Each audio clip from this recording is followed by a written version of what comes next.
박현경 기자의 인사이드 아메리카. 그래서 올해 빼놓을 수 없는 그런 요식업계 트렌드부터 또 내년에는 어떻게 될지를 이제 조금 예측하는 데 도움이 될 수 있을 것 같고요. 네. 한인 업주들뿐만이 아니라 또 소비자로서의 입장으로 이제 바라보면서 들으셔도 좋을 것 같습니다. 그렇죠. 일단 체인 음식점들은 오늘 한 해 손님들의 발길이 많이 끊겼고요. 그래서 판매 역시 부진했다는 그런 분석이 나왔습니다. 네. 미국에서 그 잘 나가는 체인점들은 별 경기에 상관없이 승승장구할 것 같았는데 또 그렇지도 않았나 봐요. 네, 그렇습니다. 먼저 스타벅스부터 살펴보겠습니다. 네. 스타벅스는 한창 불경기 때에도 매장 수를 많이 늘려나가는 등 정말 그렇죠. 홀로 잘 나가지 않았습니까? 네. 그런데 이런 스타벅스가 올해는 미국 내 매장 문을 닫았습니다. 닫았어요. 네, 그래서 너무 전국에 매장이 많다, 포화됐다 이런 네. 지적이 나오면서 스타벅스 매장이 생길 대로 생겨나서 과포화 상태라는 우려 속에 이제 문을 닫은 거였습니다. 네. LA 한인타운을 보면요, 웨스턴 에베뉴부터 벌몬 에베뉴까지 스타벅스가 4개가 있거든요. 맞아요. 네. 그런데 사실 한인타운의 경우는 올해 좀 이런 추세와는 반대였습니다. 이 유가 체프만몰에 새로 하나가 오픈을 했거든요. 얼마 전에 네. 오픈했어요. 네. 하지만 전국적으로 보면 매장 수를 줄이고 있고요. 또 맥도날드, 이 맥도날드는 올해 가격 전쟁을 벌였습니다. 가격을 낮추는데 굉장히 힘을 썼고요. $1 메뉴도 있었어요. 네. 그리고 또 최근에는 브렉퍼스트에 새로운 메뉴까지 추가를 시켰고요. 그리고 또 역시 이제 배달 업체죠. 우버 이츠와 손을 잡고 배달 서비스까지 확장하고 나섰습니다. 근데 이런 음식점, 체인 음식점들을 봤을 때 물론 주식이 오른 그런 경우도 있었거든요. 네. 도미노 피자 아니면 치폴레 같은 경우에는 주식이 올 한 해 크게 올랐습니다. 네. 하지만 변화하는 데 있어서 가만히 혼자 멈춰 있다가는 이제 뒤처지기 때문에 많은 체인점들이 좀 노력을 엄청나게 기울이고 있다, 이런 분위기로 바라볼 수 있겠습니다. 네. 저만 해도 스타벅스를 이제 잘 안 가게 되더라고요. 네. 그러니까 뭐 저 때문에 뭐 문을 닫았다고 얘기할 수 없겠습니다. 체인컵 때문입니다. 안 가게 돼요, 요즘은. 네. 근데 그 요식업계에서 가장 큰 변화가 하나 있다면서요. 네, 바로 배달 서비스입니다.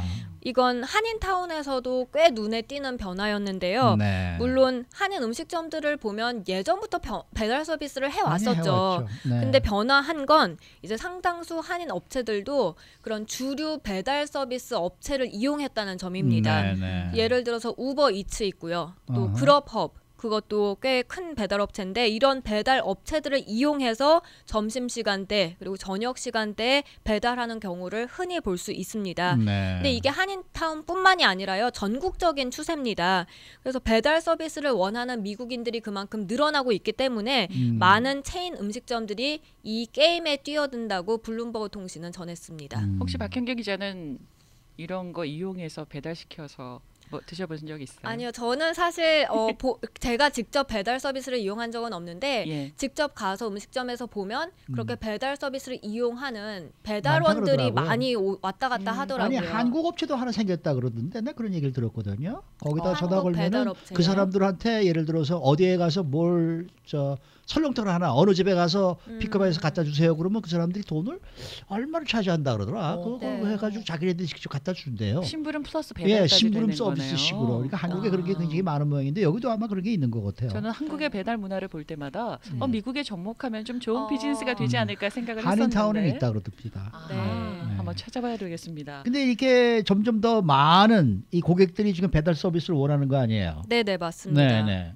그렇게 배달 서비스를 이제 그렇기 때문에 많이 늘어나고 있긴 한데 그게 다 좋지만은 않다는 게, 그러니까 말씀하신 대로 이제 수익을 제3의 배달 서비스에 나눠야 하기 때문입니다. 그래서 배달이 늘어나면 수익도 오르긴 하지만요, 그 수익을 나누다 보면 크지 않다는 분석이고요.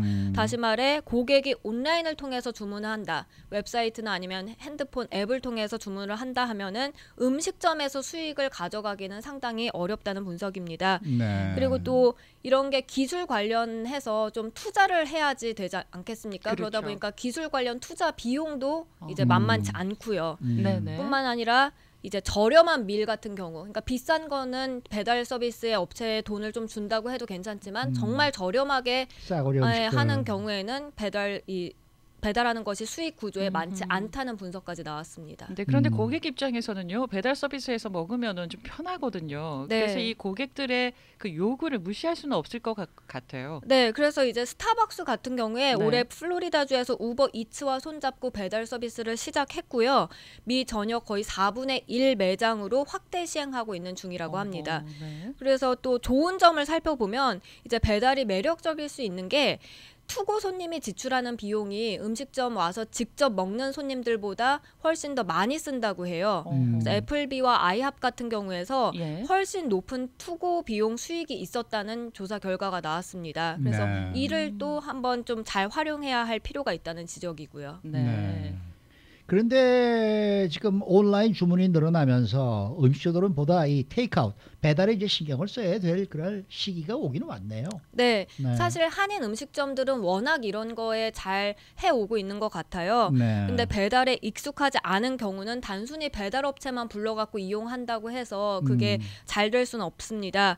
예를 들어서 만약 프렌치 프라이를 이제 배달한다 했을 때 네. 프렌치 프라이가 잘 이렇게 눅눅해지기 쉽잖아요. 맞아요. 금방 그렇죠. 먹어야 네, 되는데. 그러니까 네. 그런 거를 또 신경 써야 하고요. 아이합 같은 경우에는 팬케이크를 이제 배달하는데 따뜻하게 팬케이크를 배달하지만 또 거기에 습기가 차지 않게끔 그런 데 신경을 써서 박스까지 만들었다고 해요. 네. 그러면 이 박스를 이용하면 한 45분간 그 팬케이크를 그냥 그 상태로 유지할 수 있다고 와, 하더라고요. 음. 그리고 쉐이크쉑 이 버거 있죠. 네. 새로운 패키지 박스 시험 중에 있는데요. 버거, 프라이, 또 쉐이크 요리되고 30분 후 넘어서 먹게끔 요리된 게 아니다. 그렇기 때문에 사실상 우리가 해야 할 일은 그런 또 박스를 이제는 만드는 데 집중해야 한다는 그런 지적이 나왔습니다. 네. 그 고객 데이터에 대한 분석도 나왔다고 들었어요. 네, 그러니까 우버이츠랑 그로드허브가 고객 데이터를 이제 만들었는데요. 예. 근데 이 데이터를 누가 가져야 할까를 놓고 배달업체와 음식업체들 사이에서 또 텐션이 있었다고 해요. 네. 근데 이에 대한 해결책은 예. 음식업체들이 배달업체에 지분을 갖는 것이라고 합니다. 아. 그래서 피자헛을 소유한 염 브랜즈는 그럽허브에다 투자를 했는데요.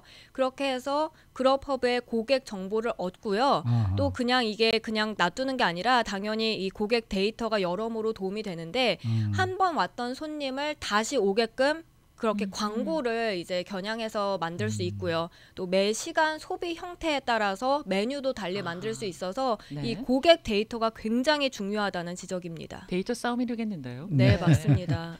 근데 뭐 내년도에는 더 힘들어질 수 있다 이런 전망이 나왔어요. 네, 첫 번째로 음식값, 재료가 재료값. 크게 인상되기 때문입니다. 2019년에 식재료값이 인상되면서 밸류 딜을 내놓기 힘들어질 전망인데요.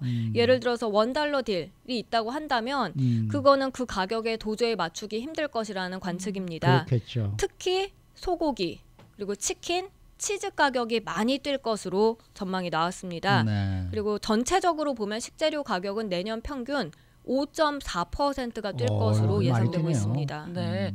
거기다가 또 인건비도 해마다 인상되잖아요. 네, 그러니까 낮은 실업률에다가 예. 지금 이 임금은 또 높아지는 것, 업주들에게는 큰 부담이 될 수밖에 없는데요. 그렇죠. 특히 최저 임금이 오르고 그것만 오르는 게 아니라 이제 보험비 오르고 뭐 직원들의 각종 베네핏도 인상돼서 이건 업주들에게 압박감으로 작용되고 있습니다. 그래서 일부는 직원 고용을 위해서 여러모로 보너스를 내세우고 있는데요.